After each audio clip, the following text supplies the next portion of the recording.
Hello, everyone, and welcome. Today, we're diving into a lively chat with the wonderful Ana Lopez. We'll be touching on a bit of everything: politics, family life, finances, and much more. So sit back, relax, and let's jump right in.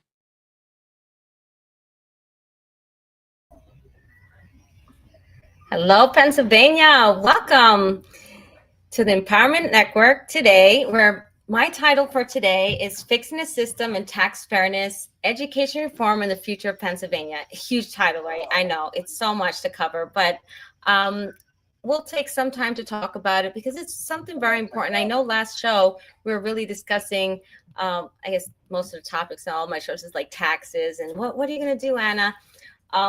So I want to take a moment with all of you to kind of go through a plan that I just did a press release about. And I'll attach these things after the show will be attached to it later on. But I'm your hostess, Ana Lopez, and today I want to talk about some effects, something that affects like every single family in the state of Pennsylvania. Whether you live in the city or the suburbs or the mountains, we're talking about tax fairness. Sounds good? And in this topic of tax fairness, we're going to work on some education reform. It's one of my biggest passions of education. It's education. And to reform it, we must.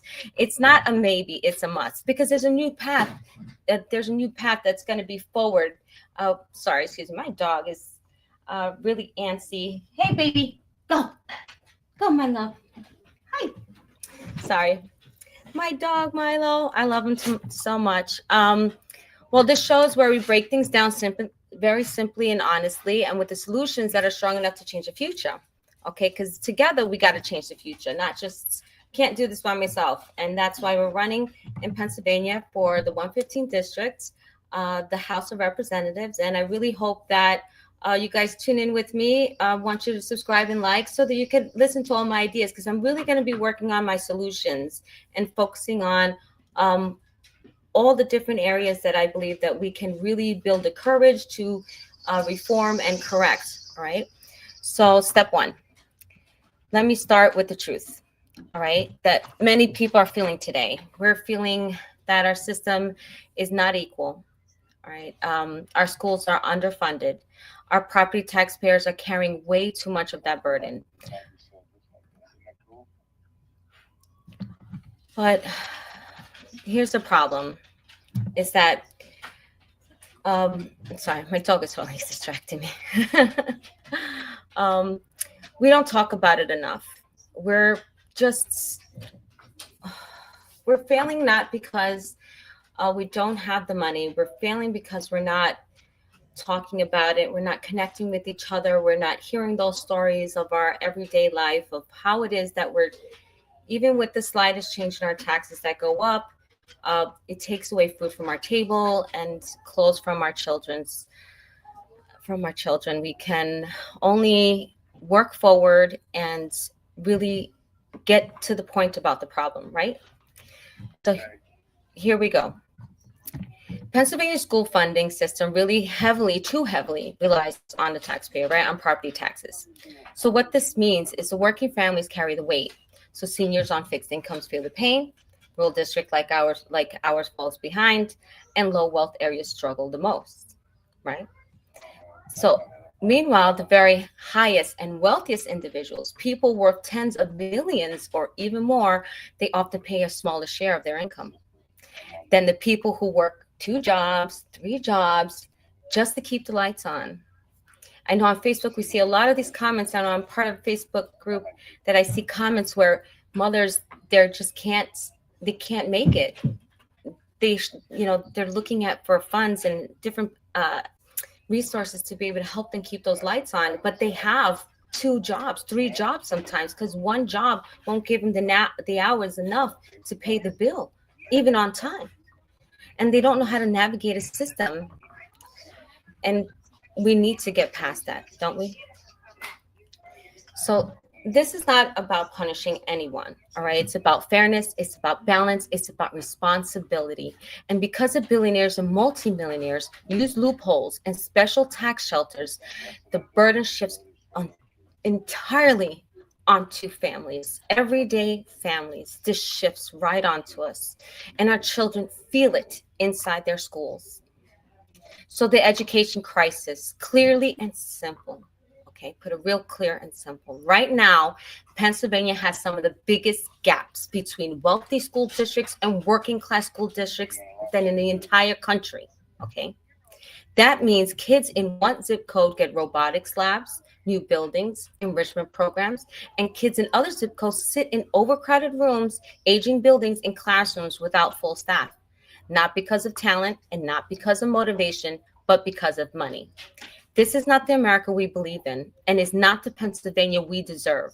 So if we want strong communities, if we want safe neighborhoods, if we want an economy that grows, we must invest in our children.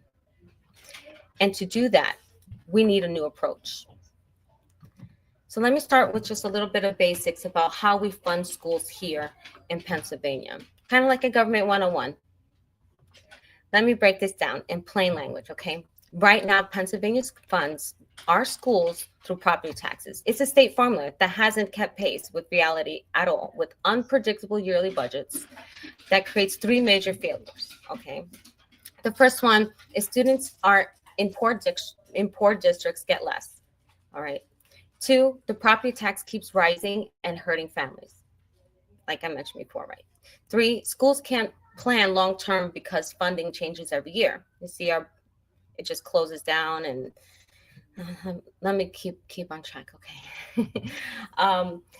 This is why the courts ruled just recently that Pennsylvania's system is unconstitutional. It's not broken, it's just unconstitutional. Why?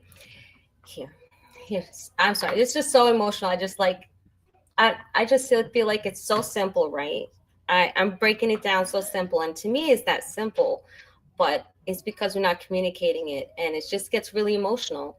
It's like these are children we're talking about, and we just need to change that way that we view our taxes and how we invest in our children. And I guess that I'll go to the understanding that we haven't really seen those results, right? Because if you pay taxes and you see that child just open up their gift of life, and you see them fulfilled, and they're in a job or have their own business that they feel they're just so good in it. Like, I'm so good at that. And I'm sure that each and every one of us would be okay with lending that hand to that child so that they can grow and be fulfilled, wouldn't you?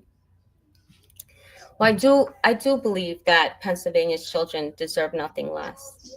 So today I want to introduce you to a new path forward. It's a bold plan, okay, but it's fair and it's entirely possible. And I think it's time to talk about a high wealth fair contribution to the Pennsylvania Education Stability Fund. It's a whole new fund I want to create. I want to create a fund, like we were talking about in our other show, in our last episode, where I forgot the gentleman's name. He said, well, how are you going to keep that, keep our education dollars, to go to education? So through a stability fund. And we could tax the high wealth fair share. It's a high wealth fair share contributions are my fancy words. I'm just going to tax the wealthy. So let's start with the high wealth fair share contribution, okay, and how it simply just is going to apply to the ultra wealthy, okay, the ultra wealthy. This means like not working families, not seniors, not homeowners, not small businesses. This will close loopholes that only millionaires can access. Only if you're a millionaire, you can access these loopholes, okay? It creates a fair, predictable revenue, okay, that does not fall on the middle class at all. It actually releases that burden through this plan. And here's the key. Every dollar generated will go directly into this education stability fund, not the general fund, not someone's pet project, and not political bargains. Okay, straight to the future of our children. The Education Stability Fund, let me explain this all together, what it does. This is a protected account. It cannot be rated or repurposed without a whole House and Senate approval. It can only be used for school building repairs, teacher support, special education services, transportation, classroom materials, technology for students, reducing property tax pressure, long-term planning. This fund gives schools what they never had and that's stability. It's a guarantee, a safety net, a predictable source of revenue that they can finally plan for the future instead of surviving year after year after year. And what this means for Pennsylvania families,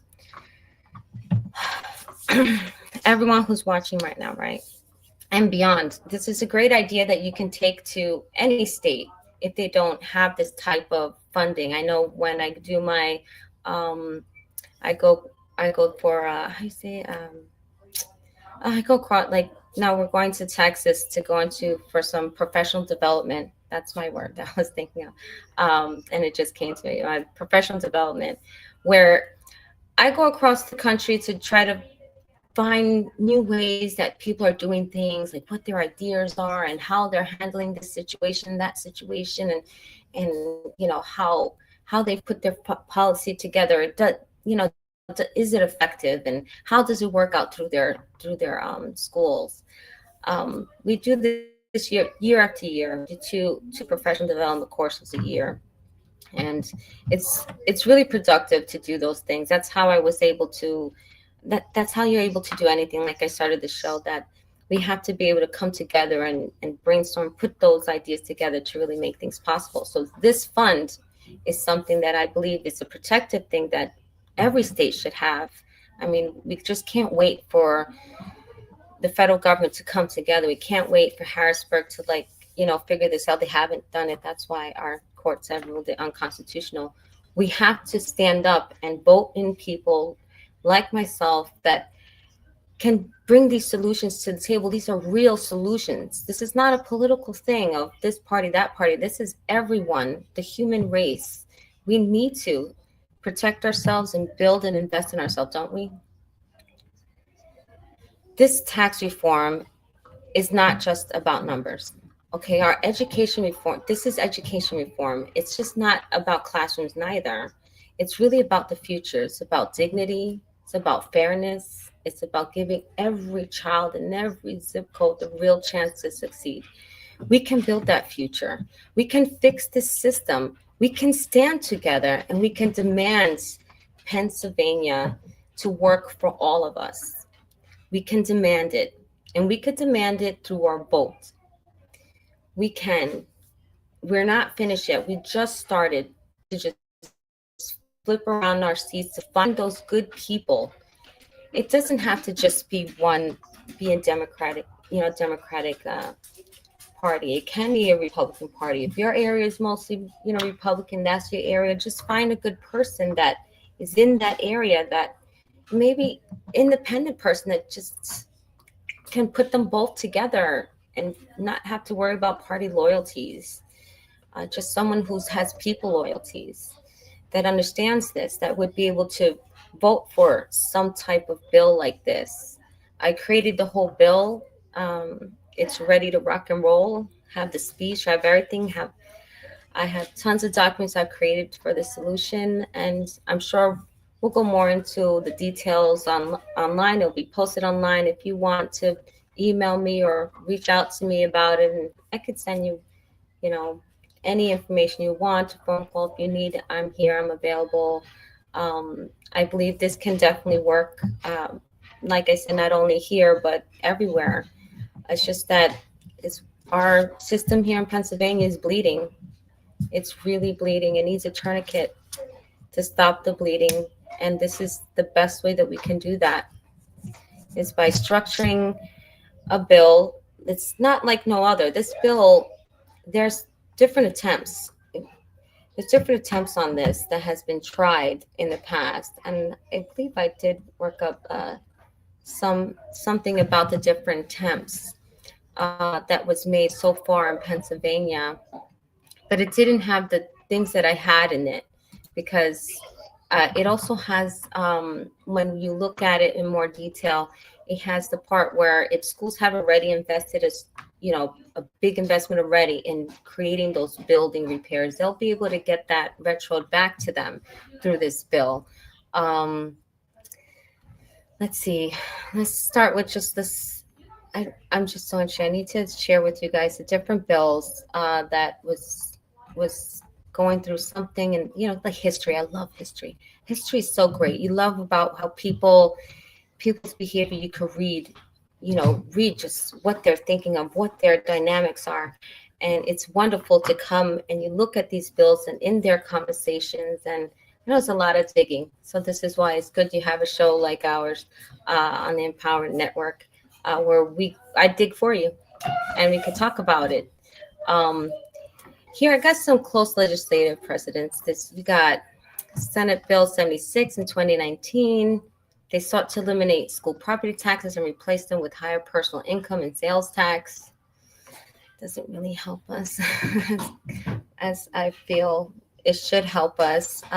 We have Senate Bill 962, 2025. It proposes shift in school funding via tax reforms, including a 1.88% personal income tax. Only on us. This totally is hurting us. I don't see why there hasn't been anything about taxing the wealthy. So I said, we don't have the courage. Well, we better get some coverage, the courage that we need to stand up and be able to do what we need to do, because this is barbaric. You're taking away people's food. And just because you can't come up with the great plan, well, I got one for you. And I hope that you can follow it. I mean, I don't know. It's, with all the frustrations, there's, you're like, why can't you just think of this? No, it's not true. I mean, it's really tough. It's easy for me, right? It's easy for me. It has been my career for like so many years, and working, solutions out and changing systems and focusing on getting things better. And it's really unfair. It's easier for me. It's easier for me to be able to work and bring these ideas and get this together. I guess just my emotions are like so harsh, like, oh man, there's something easy to think about. It's like common sense, but it's not. I just have a lot of experience. And like I said, some of the key differences to those, I mean, I think those are the only four. Yeah, one, two, three that are currently right now that have been tried anyway. The most recent ones that have been tried. We have that long-term plan, right? I said that. Yeah, increasing state aid. Oh yeah, the House Bill 2370, the 2024 long-term plan, committed to increase state funding by 5.1 billion. Oh yeah, I think that over 7 years, but has an increasing state aid, not imposing a new high wealth burdens. Which I think that's the solution. Why are they allowed to have these loopholes? I mean, I think we're more aware right now of how it is with what's that big beautiful bill or we're more aware now, aren't we, that we need, there's so many different loopholes that these wealthy people just get to keep loop, and we get all tied up in it. We have to stop that. We have to stop it, and we need to bring up these ideas and share the ideas. I'm okay with people go ahead, please. This is going to fix the world, because if we start investing in our kids, you say, forget about it. It'll be awesome. We'll be able to, the sky's the limit. It always was, is, and will be. We just need to build that courage, the courage to do that, to be able to stand up and use our vote, come together, give our support in any which way we can, any talents you have, any spare time you have, to come together and make sure these solutions get to where they need to get to on that floor, on that government floor, so that we could fix this system for tax fairness, education reform, for the future of Pennsylvania. I took up a lot of your time, and I could keep on same, and it has been a little bit distracting in the beginning of my show. It is definitely a holiday season, and I really appreciate you tuning in and being here with me and hearing me talk about these things. I think they're very important for us to speak about and put some time to. So I'm not sure, because if I can see those comments like we were trying to see, I have sometimes technical issues too.